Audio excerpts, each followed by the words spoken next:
Good morning, everyone. It's Thursday. Welcome to the Explicit Measures podcast with Tommy, Seth, and Mike.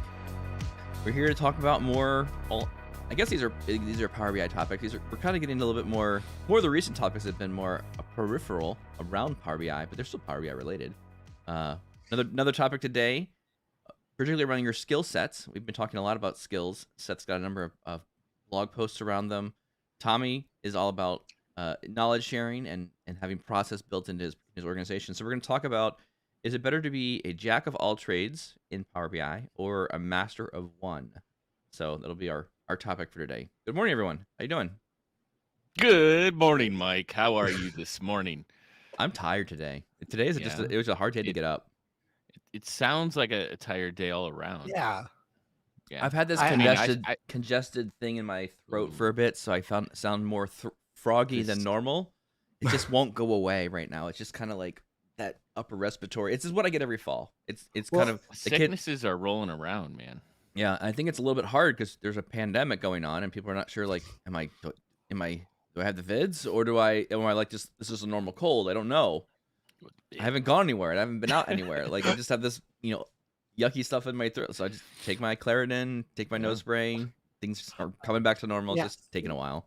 One of my favorite comedians, he had a video and he's like, whatever happened to the common cold? Like, does that even still exist? Yeah. Like, are you allowed to get the cold? Can you or did that go away? So yeah, we're done. It's not ever happening anymore.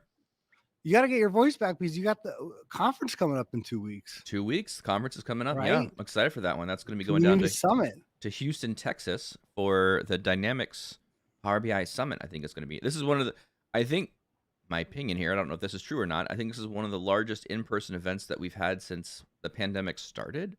I want to say that there was 2,000 people or 2,000, maybe it's more. I don't know how big it's going to be. It's supposed to be pretty large, I think. So I'm excited for that. Are you guys both going down there? Yeah. Yeah. We're actually staying. We're going to be roommates. We're going to be roommates, actually. So we can talk outside of a podcast. So it's going to be the same conversation just for 4 days. Yeah, exactly. Is that dinner getting repaid in that's a good couple short weeks. So that sounds like a good time. I'm just saying. I think that'll be appropriate. We'll be at the same place at the same time. We'll make it very easy for 4 days. Yeah. Cool. So, what are we going to do about the podcast? Are we going to do it live from the room? That's a good question. We'll have to figure that one out. How does that work? We're still in the same time zone, so I think we're okay there. We'll have to figure out if I can get enough computer power together to make it work. Or are you and I going to be in the same room or both in our bedrooms? Do we want to trust the Wi-Fi at the hotel? Absolutely not. Yeah, that's where I'm like, I don't know, man. Sometimes all of a sudden the benefits of an audio only podcast come into play. That's true. It's true. Maybe we'll downsize the resolution to 640 by 440 or something super small.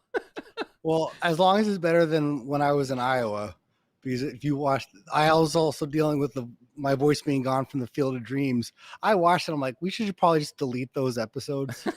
And even though they were great episodes, we did tables and we did about user groups. And I think literally my resolution was 180. Yeah, exactly. It was pretty choppy. It was pretty bad. Pretty bad. But maybe we should pre-record some stuff. We'll have to think through if we can get some stuff done in time. Gotta do something live from a conference. Every podcast does that. Really? Every podcast? Yeah. I don't know. I feel like we can figure it out. We'll figure it out. Okay. Well, later. Sure. Awesome. Well, let's jump in for some topic things. Tommy, lead us off here. Kind of where are you thinking about the topic of, there's a lot of skills that, let's call it skills you can learn in Power BI. Mm-hmm. Give it, maybe rattle us off some skills here. What are you thinking about your skill assessment for Power BI? How do you know what skills you have and what skills you don't have even? So you actually forgot the most important part of today's topic. This was a mailbag. Oh, someone submitted this. Yes, correct. This is a question from the mailbag. So you got to add the name to the form field on the website because we don't know who did this, but I know it's someone who's one of our usual listeners. But basically the question that came in was, jack of all trades or master of one? Is it more valuable to focus on and master a specific sub area of the Power BI stack, Power Query, DAX, efficient measures, report layout, etc., service licensing, or to know a decent amount of each one? Yeah. So that kind of lays the framework of today's conversation. I think as soon as we all saw this, we're like, yeah, we got to do this. Yeah. And I think it's a common question because if you actually were to write how many unique skills there are for in the Power BI sphere, I would probably say you could say over 15, easy, like different little areas that you could know or have expertise in. Wow. So 15 areas. if you go all the way from governance, admin, adoption to all the way to the Power Query DAX report layout, there's probably Man, actually, that's probably, there is a lot of little things to know. So yeah. I would say if I were going to bucket them, right? We were just on a user group session that happened Tuesday night. We're running that one. Kevin Arnold was our speaker, and he was at the end. He was talking about how he does basically client work and how he estimates some of the client work, and he kind of boiled the Power BI development cycle into like ETL, Power Query M, and then he said model building, DAX, or, stuff like that, and then the report build, visuals in the front side. So I think those are kind of, I mean, if I had to boil the topics, I think those would be your three areas, and then I would look at like governance. I think is definitely a big thing. I don't think a lot of organizations think about it yet. And then there's probably like a kind of a handful of other little things that I would add in there as relevant topics to know. So I wouldn't sure if I'd go with 15 topics, but I'd probably go to like a good 5 to 7 topics in there that are all like relevant things to know. I would also say, so to your point, so let me answer your question directly. Yeah. I think as I have progressed in Power BI, what I have worked on and where I have focused my attention has changed over time. I think in my very early stages of Power BI, I focused a lot more on Power Query and M and learning that aspect of it because I didn't have access as a business user. I didn't have as much access to other tools like SQL or Databricks or anything else that was kind of upstream of where Power BI was. So I focused a lot of my attention on just M. Then I got kind of over the hurdle of M. I'm like, okay, that's good. Then I started building a lot more reports, and I felt like a lot of time I spent there learning DAX and working through visual builds. And now I feel like I do a good amount of DAX and M. Like I think I'm getting better at it, but I feel like most of my time now is being spent preparing data for Power BI. And I've kind of put myself in a little niche, I guess, where I do embedding. Like embedding, every project I do is always like everything I'm working on right now. Every project is about embedding at some level, so that it's larger integration with Power BI into other applications. Yeah, that's a whole other space too. So that's true. Embedding's another topic all by itself, right? Yeah. What would you say, Seth? What would you break it down into in that many categories? Where would your categories live? And what do you feel about it over time? How's it changed for you? Yeah, specific to our users, right? I fall back on the skills matrix, that I built a long time ago. Part of that is administration and architecting, like a Power BI solution. Yeah, I think it even sprawls a bit more there from now, or like from a, you take in what are all of the things you would need to understand, for the adoption roadmap to be successful within an org, right? Like, can you kind of lump that now into, well, we talk about Power BI and the adoption framework, and while some of those now dovetail into much more business related areas or leadership, it's still very relevant because they're all designed around how you successfully deploy Power BI, right? How do you set up training mechanisms and resources of information and build all those processes, et cetera.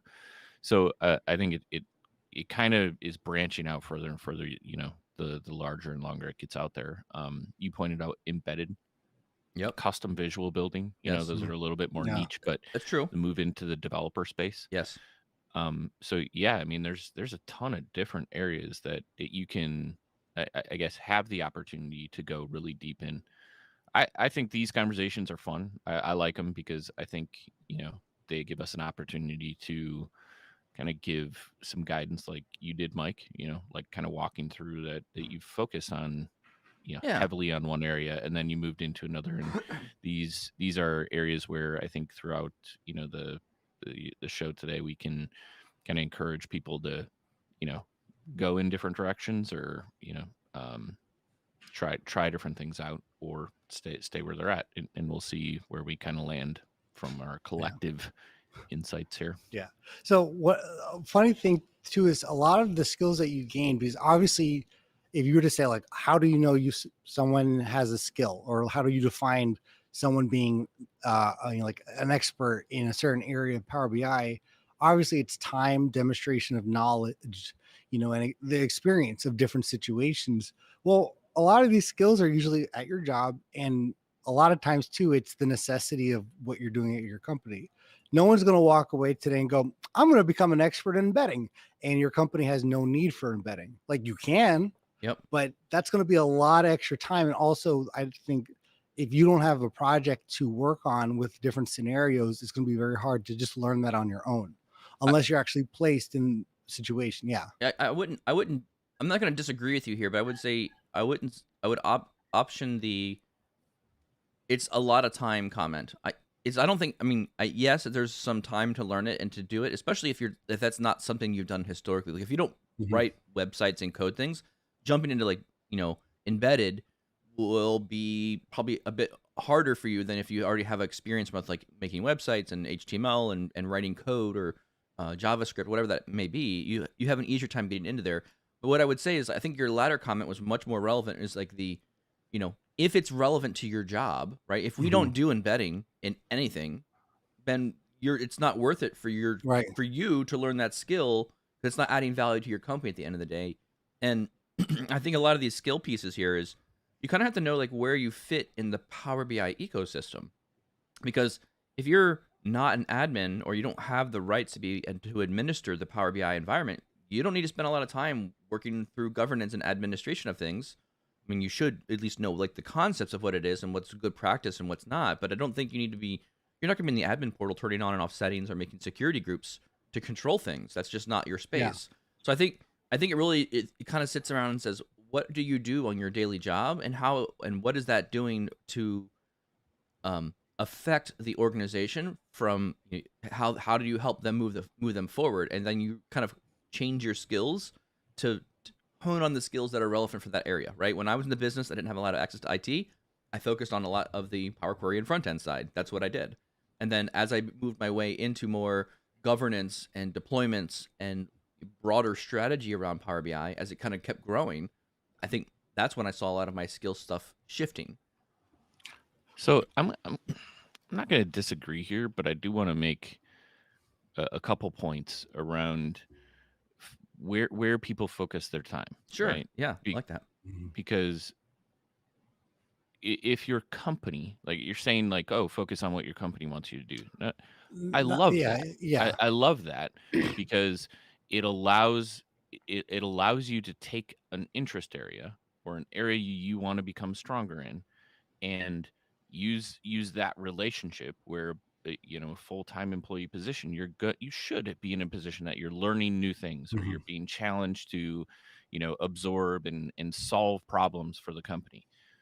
That is awesome. Like if you can find the sweet spot where your personal interest or your method of improving yourself as a skilled technical worker align with the businesses, that's the sweet spot.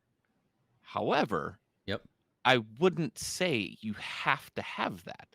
Like your personal technical interest should always supersede what you're doing in your day job, right? Like Mhm.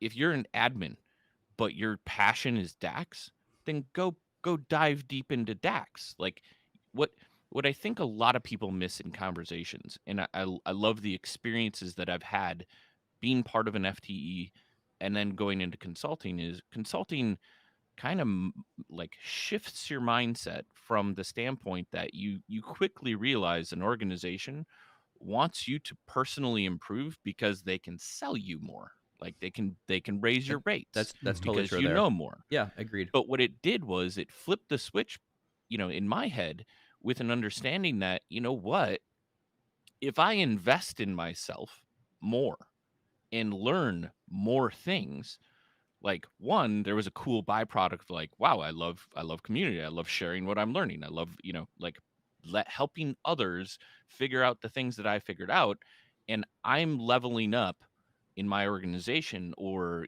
through the rates, whatever. but I'm also investing all of that time in myself. And you carry that with you, right? Those technical skills that you're learning outside of a job are I think sometimes more valuable because you're learning on your own and it's not tied specifically to like this business thing and you knew how to solve this one microscopic problem. You learned something that allows you to solve that problem across industries or in different ways. And I think those are like big differences I would make, right? Yeah. If you can find the sweet spot where your company's engaged, awesome. But don't let that be the driving factor behind, diving deep into a topic or, spreading out and learning something new. I want to jump in here with a quick statistic from someone who I just recently talked to. James Dales out of, I think it's London is where he's based out of. I think somewhere European area somewhere. I think he runs the London user group with Parathi, I think over in London area.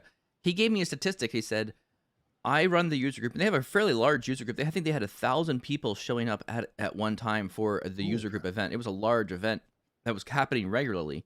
And he said about 90% of the people I hired came right from his user group. Because those, to your point, Seth, exactly to your point, these were the people that were spending time learning things during the day, and they were additionally passionate about other things, specifically around Power BI, and were willing to take the extra oomph, the extra effort to go to another event, to participate, rub shoulders, work with other experts, and found things that they just were passionate about it and just loved to do it. So, if you're not, again, I'll kind of just throw the pitch out there. If you're not involved with a user group, whether it's online for now or when they start turning it back on locally in your local environment or your local area, like I'd highly recommend start trying to find like-minded people. I had another conversation this week with Kevin Arnold. He's running an event kind of on the side, and it's like kind of like it's just happening. And I was like, dude, that's a user group. Like you just made a user group that's just a small group of people. Like, do you want to grow it? He's like, we're just having fun. I'm like, that's what a user group is. I want to encourage you to like do more with it, publicize it more, open it up a bit more to like other people, because all you're doing is, to your point, Seth, I'm taking the initiative, the skills that I learn, and this is what I learned this early on when I was in my career. That's why I got my MBA and then half a master's in data science. I made someone else pay for all that. Like you should, if you have the opportunity, if your company is willing to pay for you to get an MBA or any kind of other further education, take the opportunity. They'll pay for it. You're more valuable to them because you have these skills now, but those skills go with you. When you leave, they can't keep those skills. That's investment in yourself. You can take that with you wherever you go. And I'll tell that to every new employee, engineer, developer, whatever, is like, always take time to develop yourself, because, the company cares about you, but they're only like to you. It's it. You're cog. Yeah. So that's to some level. If you're not producing, you're not valuable to them. So like, take the time to invest in yourself. It makes them win, and then you win, and now you've got this extra skill set knowledge you have that you can take with you wherever you go. Episode 32, by the way, if people are interested in all our thoughts around, is it worthwhile to join a user group? That's true. I agree with you, Mike. And that's the distinction. Like, working in an organization is a relationship, and there should be give and take on both sides, right? Agreed. But the path should be clear. Mm-hmm. And if those things are totally ambiguous, figure them out. Like work with the company. Like, are you in the right spot? Like, make sure that they're engaged and they're helping. There should be budget for you to continually learn and do things, right? This also brings up an interesting point, I think, around, you want, it's good to push into an area you're interested in, but if no one's interested in writing models, like, you're out of luck. Like, like, someone's got to do the work. We got to find someone who likes to do it, because we can't move everyone out into like, let's everyone build custom visuals because everyone likes to do it. I feel like there's also like a give and take there a little bit too. Well, so I was actually going to take that the other way, Mike. What I was saying, Seth, I agree with everything from the user group to, if you're passionate about something, take the time to learn it, take the time to experience it. But I would say though too, and I think to my previous comment is, if let's say like, I want to learn R, I want to become a data scientist, and there's no need for that at the company, and you're spending all this time learning R, and now you can do all these great things in R, but at the end of the day, you can't show any value for that. Like, maybe you can move to another company or a new role for that. But I think more of my recommendation was try to find things that you can bring to your current organization where there's a need. Example for myself, when I first started Power BI, any recruiter I would talk to or a company like, oh, do you have extensive knowledge in SSIS? I was like, well, no, I do Power BI. Yeah. I'm like, because I never had it. What's SSIS? Like, yeah, exactly. Yeah. I have Power Query. I know different letters. Yeah, I was like, and it was such a deterrent that I didn't know SQL at the time, even though I was, that was the prevailing technology. I was knee deep in Power Query and DAX. I'm like, I can connect to it. I can, they're like, so you don't create tables and you don't run the jobs. I'm like, I don't need to. And at the time, it was I make my own tables, baby. Right. And it was kind of like that was part of the skill set of that of jack of all trades. Yeah. Yeah. But that was part of like, if you do Power BI, you should know how to also run the packages too. Yes. So took the time to say, yes, I can do SQL as a general skill, but I'm not going to spend the time to become a database administrator right now. And that's even changed as of, right. I mean, even now, I'm thinking about the interviews that we've done, Seth, like walking through people and bringing, like, we encourage, like, there's good to have some people with knowledge of SQL, but if I see too much SQL knowledge, I know that you're going to be stuck in that area and you're not going to have enough knowledge in Power BI. And I mean, you may have a good blend of both. It's amazing how things shift. But I feel like, depends, I feel like there's yeah. a heavy SQL person is like, well, I'll just do everything in SQL. I don't need Power Query. I haven't learned anything else in Power BI because I can handle other stuff in other places. You may need that skill set, but I'm thinking of the people I've interviewed so far, I feel like when I find those individuals, that's their skill set, and they haven't. Not that it's a bad thing. It's just that's what they've known. It's what they've made their career pissing off a lot of people right now. Yeah. Listen. It's not like, I don't think. I want to make a caveat, right? When the challenge with people who have, and myself included here, right? You're a SQL guy.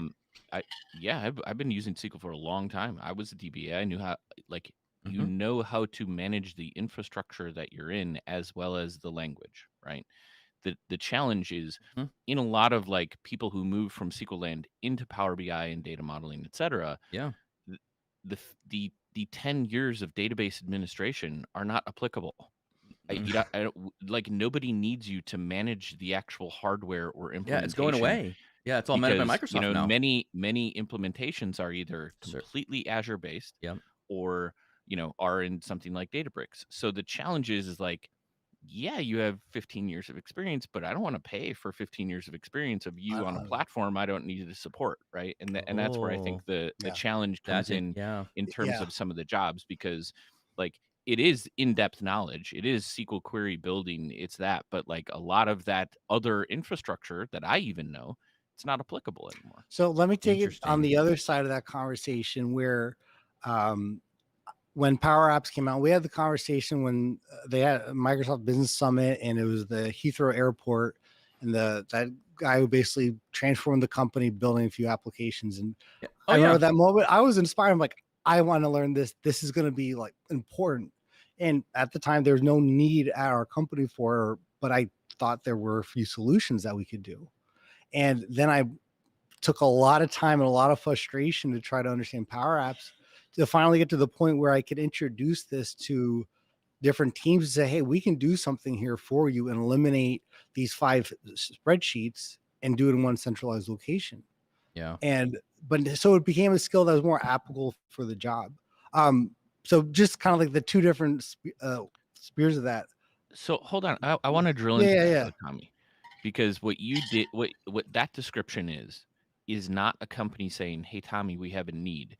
What that is you being personally interested in something, you going and learning it, and then selling your company on the fact that they need it. And that is significantly different. That's very different. A company saying like, we want to go do this thing. I love what you did. That's fantastic. Well, obviously it's an easy to learn thing. And also that you could see the value, because like, if you're going to learn a skill or become a master in something, I think the first thought is like, how, what does this look like in 5 years? And again, maybe I'm just neurotic and I'm self-conscious at all times, but it's Tommy, like, in 5 years, it's not going to be all desktop applications. I'm sorry, Tommy. I don't want to talk about, buddy. I don't want to talk. That's when I'm going to be behind the curve. I would- that's what We're it- not going to oh, make a it- Power Apps for desktop, Tommy. It's We just keep not going to telling happen, you buddy. this, Tommy. people are gonna look at me like, oh, he only knows desktop He only still. So, man, that's so 2011 Oh or my 2020, goodness, man. He What's is a not what's a a he's not PBX? evolved. Yeah. What's a PBBIX? What is that? PBIX? I don't. Wow, he's still using PBEC. Yeah. Oh man, Goodness me. what's a no, but template it's, file? I don't even understand. but it's true with the skills and no, I think the skills that you learn or if you're going to become a master or kind of attain this knowledge, think about what does this look like for you, in your role, but also what do you want to do in 3 years too? Like how does this Mhm. relate? When I first started with data, I was like, I want to do R and Python and I want to do data science. Yep. And maybe I'm just not a very good coder, but it was like taking a lot of time to learn. I'm like, I don't know how this is gonna translate like in 3 years. Unless I just become a data scientist and I'm like, Well, I don't, yeah. I had that same romantical moment when I was like, I was moving away from like the engineering role and the Yeah. analytics team. I was in that team. I was like, oh, I want to be called like, they're like, what, we're moving you into more of an analytical role. What do you want to be called? I'm like, yeah, data scientist. That looks Data good. science. I know it's such a There, great you look, term. Google their salaries. They're pretty big. You want to be a data scientist. Like that was my thing. And then I went out. I got half a master's in data science. I did some classes in it. I'm like, okay, I get it. And now when I look at it and going, okay, literally a data science job is like a data engineer on steroids because you have to do a lot of data munching just to Mhm. get the data cleaned. And so I now, I mean, I do a little bit on the side, but like you say in data science, like if you're going to be a data scientist, 75 to 80% of your work is just mushing around and pushing data and other things with data. You have to be very comfortable there. And then once you clean it all, then you can start looking at like the fun, Right. inferencing and machine learning and the analysis side on the other end of it. And even still, I have a data scientist that I know. He went on and did a whole big project for someone, and it literally was statistics. That was it. It was Yeah. just a bunch of statistics inside the program. I was like, and they kept calling it. It's like, this is a data science thing. We're using data science. Yeah, you're using R, but you're using statistics. I know. Right. You ain't fooling me. I've been there. I know what's going on. And call Yeah, it whatever you want. Yeah. So It's magic. Root, it's a black box, and stuff comes out. And it's magic. And then better. what? And then what? and then, It's yeah, the box. Yeah. exactly. So I feel like to me that's kind of different with skills and career, but Yeah. I've been wanting to ask you guys this probably 15 minutes ago, but from the Power BI, this general skills or master one, I can't help thinking about this, and I really want to get your guys' opinion from all the people that you meet from user groups and from conferences. Do you feel like people are master? Like, where do you feel people kind of lie in terms of being like general knowledge of most things, or do you meet a lot of people who are just kind of a master of one particular area? Because to me, I feel like there's like a core skill set in Power BI. Like if you are someone in Power BI and been working in it, Mhm. you are probably a master of multiple. Like you have to be like the core legacy desktop. We'll call Yeah. legacy. Legacy like, desktop. I yeah, love it. we'll call it legacy. So, but like most people are right. So I want to Yes. get your kind of a little feeler out there just to see what you guys see from the community. Seth, think- you want to start off on that one? I'll come Yeah, back. sure. I have thoughts too, but I'll. I think this answering this question is exactly why I wrote that blog. Mhm. Mhm. Before I wrote like the third blog was the one I wanted to write, and I had to write the first two first, right? So I Yeah. think one of the biggest challenges with people coming into Power BI is skills identification. Like Mhm. what are all of the different areas of Power BI? Because depending on where you come into it, from straight business, you're mostly Excel, right? You'll probably land in the visualization in DAX space and try to solve all of your problems in DAX Yep. without understanding modeling or or that Power Query is a separate thing that Mhm. is an ETL engine, right? Let alone that there's an advanced language underneath, that steps that I can manually create, right? And all of that is accessible to you. So I think first and foremost, it's just having everybody on the same page as far as like what are the skill sets involved in this technology. And then I think, it's inherent that we're all bringing in a stronger area than others, Mhm. right? So you're gonna be stronger in like SQL or in Power Query and maybe mashing up and understanding that you need to reshape data, but your skills in DAX are lacking because it's a new language. I would almost argue most people understand Power Query, DAX, and modeling, and they fail miserably at visual presentation. Mhm. How like what is the most effective way to translate all of this 90% of where I spend my time in data to the end user? So I think we bring our strengths, and where you focus on is kind of why I wrote that. But it's like the next step, like where do you want to become strong if Power BI is your jam, right? Like, Yeah. and that would be the focal area, or how I would answer your Yeah. question. Perfect. Let me ask this, because you raise a really interesting point, even though I just asked a question, but it really sparks something. Is there a declining rate of return with certain skills in Power BI?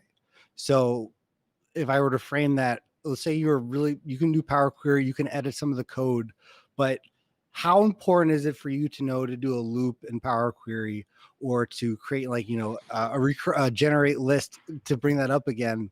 But like to do that in Power Query, or in DAX to do a virtual table and these super advanced things, like is there a decreasing rate of return on the more skill in certain areas of Power BI? So before you move on to the question, Tony, I want to Yeah, answer yeah. the prior one first, just Sorry, real quick here. yeah. I just want to bring up an interesting point here. So we don't have a lot of votes on it yet. So I just threw the link in the chat window. But I just threw out this morning, kind of like announcing, like, hey, we're doing Jack of all trades talk, and here are some topics. Here's some areas. Like, what do you focus on, basically? What's your area of focus? And I had Power Query, data modeling, and DAX. I had report building, and then governance. And I find this interesting. 62% of the responses have been all around DAX. That's where I focus my time. Another 23% focus their time on report building. 15% focus their time on Power Query, and almost there's no votes yet, but there may be more later on. But there's no one focusing on governance, which I think this is why this governance topic is so relevant, because people are developing and building on top of this. And again, that just may be our audience. We don't have like 26 votes on it at this point, but like there's not as much focus on that, because to your point, Tommy. So now I'm going to weave this into your question now, right? Is there a law of diminishing returns on That's what you're doing? say, yes. So what is that law of diminishing return? And do we feel like there's anything in that spectrum? So I would say, I think it's more about, for me, it's about time and seat. And I'm going to clarify my phrase there, time and seat, right? You can be a Power BI report developer, but if 45 to 50% of your time is managing other things, working on other stuff, like you may have been working in Power BI for a year, but you haven't been able to dedicate solid time to like getting in. And like when I do interviews, I'm like, open Power BI desktop. Let's add a data set. Show me how to write a measure. And what I'm looking for is the skills that are time and seat. If you've been in desktop for quite a long time, you will have the external tools item on your ribbon. You will have tabular editor, and you may even be so bold as to say, I don't like building measures in desktop. I want to build them in another tool, and I'll show you how to do that. So I'm looking for people in the interviews that are that have this. I do a lot of teaching. I do a lot of like video broadcasts of like, how do I do things? And I narrate what I'm doing. Not that I'm expecting everyone else to do the same thing I am, but there is a level of comfort around being able to let people watch you develop and build on that. And if you're good at building reports or visuals or things, you're going to know how to click the buttons. You're going to know how to add a measure. You're going to know how to move it between tables. So I don't think there's a diminishing level of returns. I think it's more around how much time and seat do you actually have on the program. And I think as you get more and more time in your seat, some of those easier ideas or easier concepts that you might have struggled with initially are no longer a problem. Like, you know how to make bookmarks. I can turn things on and off easily, no problem. I'm on to the other things. And then you're looking for these deeper solutions. And, with some people, I wouldn't call it diminishing returns, because you may not need to use calculation groups. Your models that you're building may not be large enough for that. Or you need to use incremental refresh because you're only dealing with data sources from SharePoint or something like that. So it may not be part or required of your skill set. But I would hope that as adoption of Power BI grows, these data sets are going to get larger. You're going to have more experience around them. You're going to come into these edge cases, these one-off things that you have to learn through. So I don't know if there's a law of diminishing returns. I think it's going to be a continually learning process all the time. The product team keeps coming out with releases and new features every single month. So honestly, it's hard to keep up with all the things that are happening at the service level, the governance level. inside the reports, report building. Now there's a bunch of custom visuals that you can go deal with. I'm building a bunch of random tools on the side that people need to know, like how do you write a theme? I got a tool for that. Like there's a whole bunch of other things that the community is developing too. Tabular editor, now I got to be an expert of that. Now I got to figure out what DAX Studio is. What's the Vertipack engine? How do I use the what's the tool that goes with Vertipack? It goes with analyzing. It goes with Visual The Studio. performance monitor, or no? You talk about timing all the time when you look at the columns. Is the VPAC? The Vertipack analyzer. Is it called Vertipack Analyzer? Yeah, That's it. That's the one I was going for. The Marco one, Russo. yeah, Marco Russo's one. Yeah. So like, there's like 3 or 4 key tools that I would say these are relevant for you. How do you use them? Do you know how to use them? Those are the kind of things I'd be looking for from people to like spend their time on. So I don't know. I want to drill in on one on your description of an individual, just to highlight some things for the audience. You said in the description, right, that when you interview somebody, you have them open Power BI desktop. Yep. And you want to see how they're interacting. And you better with, have Power BI desktop on your columns, the columns, the tables. You don't need it, right? Things like that. But then you quickly evolved into: are you using third-party tools? Are you interacting with the model in different? Like, you don't get to third-party tools unless you're personally interested in the technology that you're using. I would totally agree. And that is important to understand, because like anybody who's a practitioner on a higher level of Power BI is looking for key things to understand whether or not you're an individual that is just using this tool to do a job and that's it, and you only interact with it like when you're doing a thing specific to the business, or if you've taken it to the next level and you've added these things. Now, why is this important? It's important because, Tommy, to kind of answer your question, I don't think you can go deep enough, because in any of these areas, if it interests you, right, what you're doing by doing the additional learning is you're just adding to the library of how you solve problems, right? Like if you think about, like, do I need to know the loop? No, you don't need to know it, Unless but there's a situation. if you know it's there, Right. right? And that's the difference, is like, it's not being presented with a problem and going and Googling it. It's being presented with a problem and having 3 or 4 different ways that you know instantly you can solve, because you're going to be faster at your job and better at it, because this is already part of your mental library. Right. No, and I completely agree, because I can't help but thinking, if you've been working in Power BI, like, and again, why I love doing this is every project I'm presented with something going, well, crap, like, we need to show it this way. I'm like, okay, now you got to research and figure out a way to do it. I was presented one in Power Query and actually just one yesterday in DAX. I'm like really trying to blueprint out, because it was a completely new situation. It's very hard just to become knowledgeable in DAX without, I think, being presented new puzzles, so to speak, or new situations that you have to learn. And I'll further argue, I think it's impossible to someone to be a master of one in Power BI, because if there's no way that you're limited in Power Query. Sorry, there's no way you're gonna get, I get it. You're gonna get other parts are gonna rub off on you. For sure. Yeah, exactly. Well, and I think there's a common path. Like, if you don't care about Power Query, so situations come up, you're gonna need more data. Guess what happens? Everything runs slow, things break. Then you go, what the heck happened? You start researching it. You realize there's got to be a better way. You optimize your queries. You do different things. Now you learn that. With DAX, if you don't know data modeling, you could start, writing all these DAX measures. Everything runs poorly. Again, you have to now research a better way to do it. Or a situation presents itself where you have to learn another skill, or another, in a sense, another approach to do it. So if you are working in Power BI, I honestly think it's near impossible to have a somewhat general skill of the core desktop skills and just be a master of one, unless you're only working in that. Like, if you're you're the Power Query guy and you don't do anything else. Yeah. I think if I'm going to wrap up my thoughts, right, I think what's most important is whether or not, like, if you're a jack of all trades guy, and I would probably put myself in that category. I love knowing end to end how things work, and it helps me solve all the problems in between, right? I would choose the path that most interests you.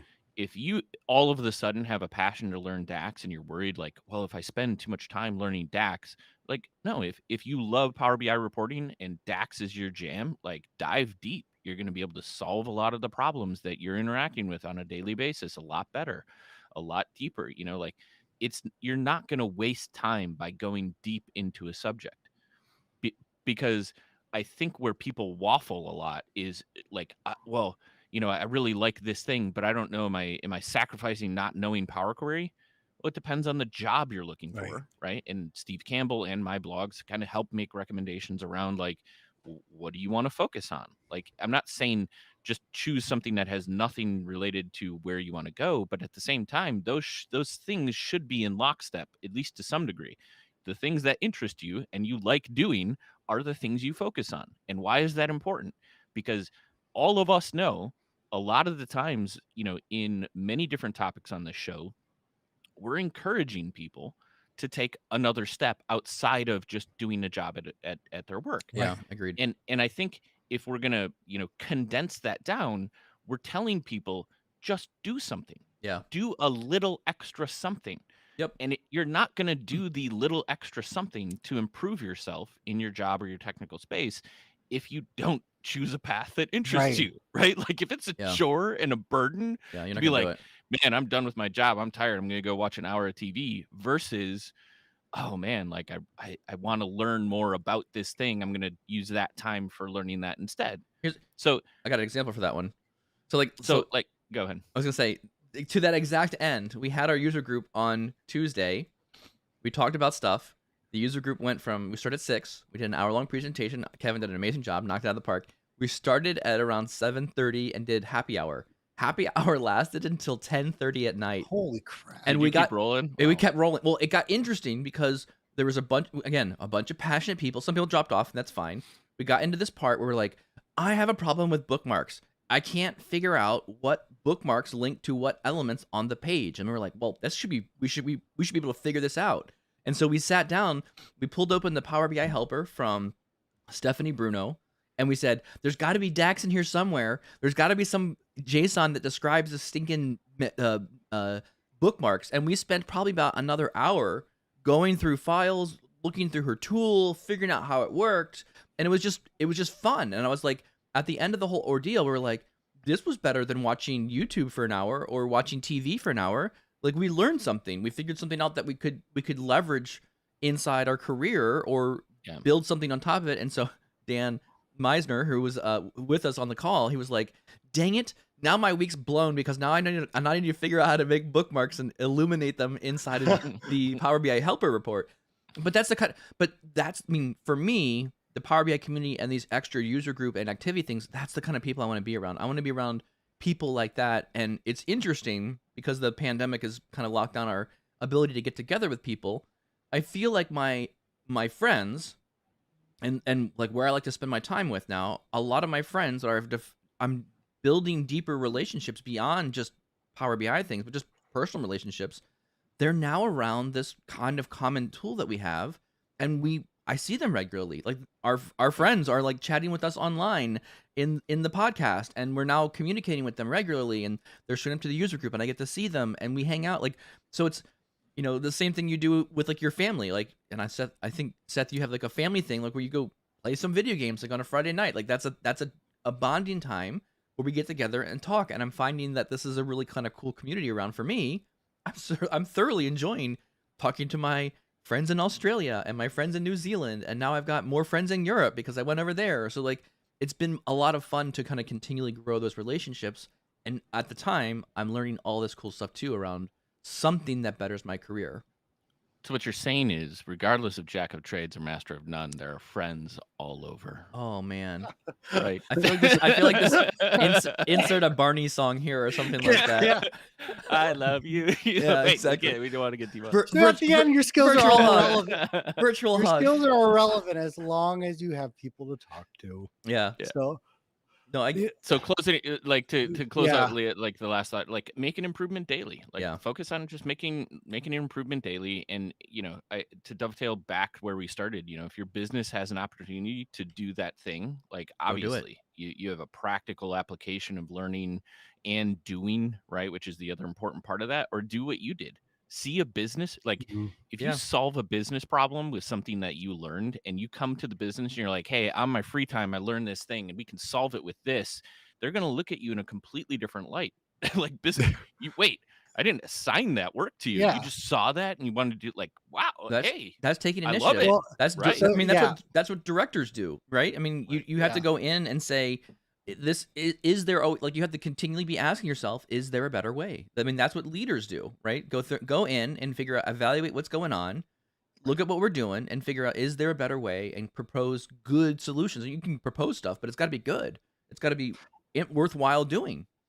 It's kind of interesting you say that. So then I know we're wrapping up, but no matter what skills you still got to sell it. You still got to communicate it. And we haven't talked about that at all either, even though we had a whole topic on that a few weeks ago. Well, I would episode 38. Why communication skills are important. Yeah. But like it doesn't Yeah. with all these skills, like at the end of the day, you still have to talk to someone about it. And yeah, like even if you're learning something new and you're going to devote that time, there's going to be some point of reckoning where you're going, in a sense, like you said, you're going to have to sell it or show the value for that. But which I also say is another skill to focus on. I was watching, browsing through little videos on YouTube, the shorts. Gary V, I guess, comes up. I think Seth, you kind of like some of his stuff that he does, and he was talking about. He goes, the difference between making a business that is, $1 million and a 10 million, or 10 million and 100 million. It's not technology. It's not algorithms. It's not all these things. It's people. It boils down to like people, and I think that to your point, Tommy, there, it really boils down. Like, I think you picked the harder path, frankly, like the harder path of showing up with an idea and saying this is something worthwhile and convincing people that this was something that we need to do and it will make our life better. That's hard. It's not an easy route to come in and kind of do those things, because you meet a lot of organizational resistance that says, nah, it's fine. We're just going to keep doing it in Excel. We don't need this thing that you're producing. And you have to come in and articulate the value of what you think is better, and then produce it and then deliver on it. So it's just not the easy path. It's well, my friend, welcome to the Power Platform, which releases and products updated daily. Yes. With these things that a company's not going to say, hey, this looks neat, or like, it's true. And why don't you do this? Like all these things that come out, you have to take the initiative to try to say, is this something of value to learn? And this is going to be constant, especially as we move forward with how this digital transformation happens. Yes. So love it. Well, so Seth, we're kind of wrapping up here. Seth, you kind of gave your little wrap up comment. I would say mine is, don't be overwhelmed. There's a lot to learn. Just pick a topic, and kind of what Seth said, pick a topic and just start simple. I'd also highly recommend get involved with a user group, start something at your company, find other like-minded people. If you need someone who loves data, go find someone in finance, because I don't know what it is. They're like of the same person everywhere I go. Doesn't matter. They're all love data. They all enjoy working in Excel, and I very few of them have I found that are like, man, Power BI is great. I love it. It's so cool. I was just talking with a friend from my old consulting firm. He's like, this is hilarious. You have all these funny like t-shirts and memes about data. He goes, I just love this stuff. I said, I do too. I just geek out on this data stuff. It's super fun. So just find like-minded people. You can always lean on the finance team to go rub shoulders with if you're looking for some fun data people. Tommy, what's your wrap up? No, my last thing would be to say, like, if you want to really kind of develop the skills from in a natural progression, find scenarios, find solutions or problem areas of the company. And I guarantee you things will come up in the micro level, from Power Query to DAX all the way to how you communicate it, where you're gonna have to learn something new. Good point. But it's going to take, rather than just churning and burning the same thing over and over, look for, like, talk to your boss, like, hey, is there any projects you want to do? Did you want a commissions report? Like, okay, how would that work? Now you have to start thinking about this, and there's going to be new skills to learn with different scenarios and situations. Awesome. Well, thank you all for listening to the podcast. We really appreciate it. If you do us a favor, if you like this one, if you got a couple chuckles out of it, please just share it with one other person. Let them know that you enjoyed the podcast and tell them about it. See if they'll enjoy it too, and then you guys can talk and laugh about it later on together. Anyways, Tommy, where can you find the podcast? So if you're watching it live right now, please make sure to subscribe to it on Apple and Spotify. Get all the episodes. Take it on your run, your lunch, whatever you want to do it. If you're listening to us, you can watch us live on YouTube and LinkedIn at 7:30 in the morning Central Time, Tuesdays and Thursdays. Awesome. Well, thank you all very much. Great topic. I didn't think we were gonna get all the way through this one like for every time. It surprises me every time. Like, this is a good topic, but like, oh, do we have enough content? Yeah, we do. We have enough. We can blab about things. Awesome. Well, thank you all very much, and we'll see you next week.